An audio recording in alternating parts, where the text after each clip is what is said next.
Hello guys, Mr. DanTheMan2050 here, welcome to another video, and in this video guys I'm going to be bringing you the £1,500 gaming PC build.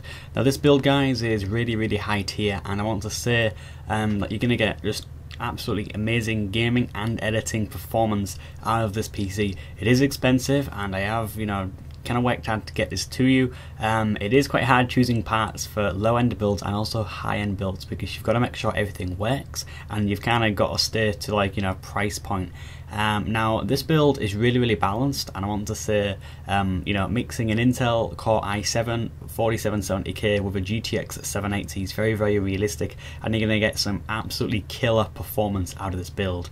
So yeah, it's going to feature the i7, the 4770K, the GTX 780, and also for this build we're going to go over a really nice case, which is the Corsair Obsidian 650D, which is £137. Now I'm going to go through all of these specs, and yeah, hopefully you kind of enjoy me babbling on about this technology. But it is expensive, but it's really high it's really high performance components, and yeah, as I said, you're going to get absolutely killer performance from all these parts.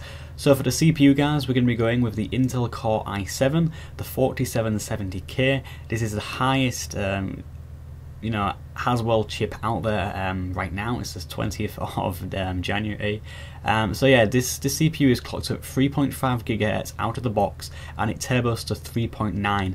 This CPU is absolutely killer, and it runs on the socket LGA 1150.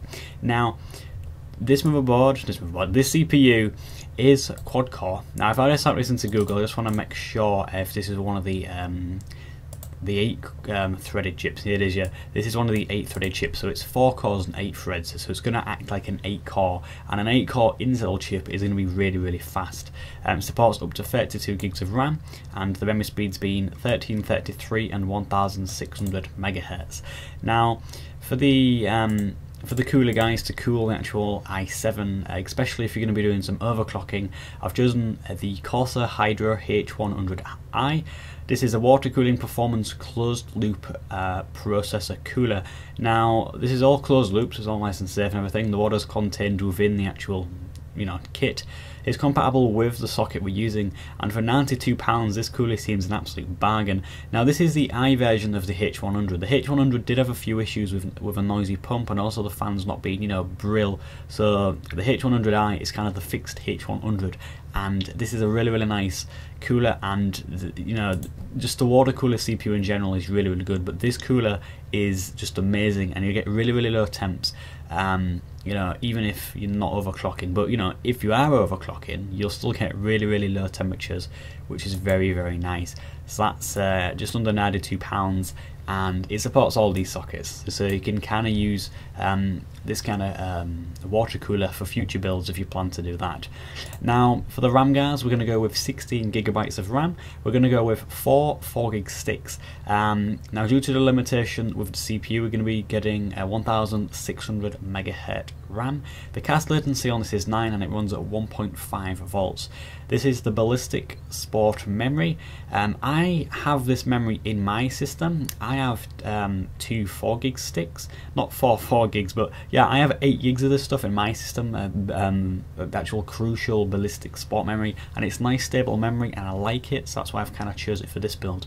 But for £120 it's actually got £10 knocked off, as of now making the video, but it's nice RAM, and it's it's not exactly like really high RAM that have them ridiculous heat spreaders on, which kind of makes it harder to choose coolers and stuff like that. But this RAM is really nice, and it's at a faster speed of 1600 megahertz. Now I'm assuming that's the actual speed. It says NTS at the end. I'm guessing that is the actual speed. Yeah, I'm guessing it is indeed. Now the motherboard we're going to go with guys is going to be pretty expensive, but at the end of the day, if you're going with an Intel Core i7, you definitely need a good kind of motherboard. So we're going to be going with the ASUS Z87. This is the MAXIMUS VI formula. So yeah, this is a socket 1150 motherboard. It's DDR3 ATX motherboard. So this motherboard, basically, just by looking at the pictures, you can see that it's absolutely solid. Look at it, it looks amazing.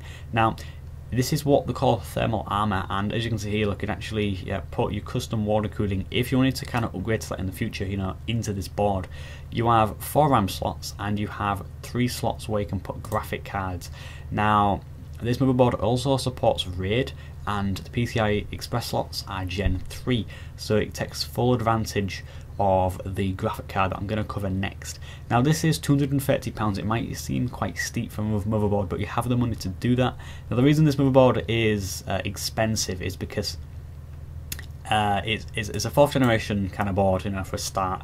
It's got the ROG armor, which, you know, is what's used for these people that kind of you know, liquid cool with nitrogen, liquid nitrogen. So you know, it's going to be really, really strong, and you're not exactly going to burn a socket in your, you know, well, what you're not going to do is burn a hole in the socket if you're overclocking. It's really, really strong. Now, you know, this motherboard is just packed with features. For example, it features SLI. It's you know, it supports Crossfire. It's got loads of things with this motherboard, and it's really, really you know, high end. This also can support Wi-Fi as well. I know a lot of you guys will kind of want to use wired connections, but this motherboard is absolute beast, and I really don't need to go into the specs because this motherboard has it all basically. Now I am just going to copy this into Google, just to go to the website, ASUS's website, and just to tell you just about the USBs that it has. So if I just go to specifications and have a look, so in terms of the actual USBs, if I can find it on here somewhere, as you can see, look, you've got 4 USB 3s, 2 at the back, which are blue, and then you've got 2 at the mid board. You've also got 8 USB 2s, 4 at the back panel, which are black, and then you've got 4 on, you know, the mid board, and then you've got the USB 3 controller, which is 4 USB 3 ports, which, you know, you've got all them 4 are at the back, so you've got an absolute ton of ports that are on the back. I believe there should be some pictures. There's the back. You've got a ton of USB ports, including USB 3 ports especially, which can come very, very handy if you're using stuff like USB flash sticks, hard drives and stuff like that. So this board is just loaded, literally. Now for the graphic card, guys, we're going to be going with the MSI Geforce GTX 780. This is a gaming edition card, and it's overclocked by MSI itself. This card, with it being a 780, it's got 3GB of GDDR5 memory, and with this you actually get a free game at the moment. The core clock on this is 954, which might seem quite low compared to some of the other cards, but I'm just trying to look at the actual boost clock on here. Yeah, it's 1006. It doesn't boost very high, but because this actual card has got 2 fans, you'll be able to do the overclocking yourself via the MSI Afterburner application. And I'm guessing you will download that from the internet, or you can actually download it from a disc. I have the GTX 760 myself, and that actually came with MSI Afterburner on a disc. So yeah, but for £380, the actual 780s have come down in price because not a lot of people are buying them, so they're pretty expensive. But this card is one of the highest end cards on the market, with just the 780 Ti being above it really. I'm going to kind of exclude the Titan because that's just, you know, very expensive for what it is. This website doesn't even sell Titans anymore because people are not buying them because they're really not worth the money. But yeah, going back to what we chose, it's this one here, the MSI, and it's a really, really nice card. It looks nice. MSI make it. MSI makes some really good stuff. In terms of your ports, you get 2 DVIs, a HDMI, and also a display port. Chances are a lot of you will be using DVI because I'm guessing you guys that are kind of building this PC are going to be, you know, really high-end kind of enthusiasts. And yeah, just watching this video to get a rough kind of idea of what parts are going to go in your build. Now for the SSD, guys, we're going to be going with a 250GB Samsung 840 EVO. This is a 2.5-inch SATA 6GB solid state drive. The read on this, guys, is 540 megabytes per second, and the write is 520 megabytes per second. The IOPS on this is 97,000, and that's kind of, you know, possible because of the Samsung MEX controller. It's toggle NAND flash, and yeah, it's a really fast kind of SSD for the price, and I believe a lot of you guys will kind of like it. And you know, just to look at this SSD is quite nice, with it being silver, and yeah, nice and thin at the same time. Now this is going to kind of store your OS and your games and stuff like that, like Battlefield or whatnot. Now, for your actual, backup drive, if your SSD fills up, we're going to be getting a 1TB Seagate Barracuda. This is a 3.5-inch hard drive. It's SATA 6GB and is 7200 RPM, so it spins at that faster speed. So it's not, that slow for a hard drive. And yeah, it has the 64 megabytes of cache to kind of help it, increase its speeds. So for £42, bargain. Now, moving on guys, we're going to be getting a power supply. Now, Corsair do make the RM series of power supplies which are really quiet, and I've decided to go with this. Now, this is the 850. This is the RM 850. It's gold certified for its efficiency and stuff like that. So it's got that certification for efficiency to say that it's nice and efficient. It doesn't gobble all your power. Now, the good thing about this, guys, is that it's got a lot of connectors, including 6 8-pins. I mean, you can run SLI with this. Very, this is capable of this PSU, it really is. Now, the reason this is, kind of a little bit expensive, it's £113, is because the fan doesn't spin until it's at a certain percentage load, because it's that efficient. It doesn't need to spin because it produces, as it says there, less heat. And it's really good. This has Corsair link. Look, there's Linus. This power supply is also modular. You use the cables you want.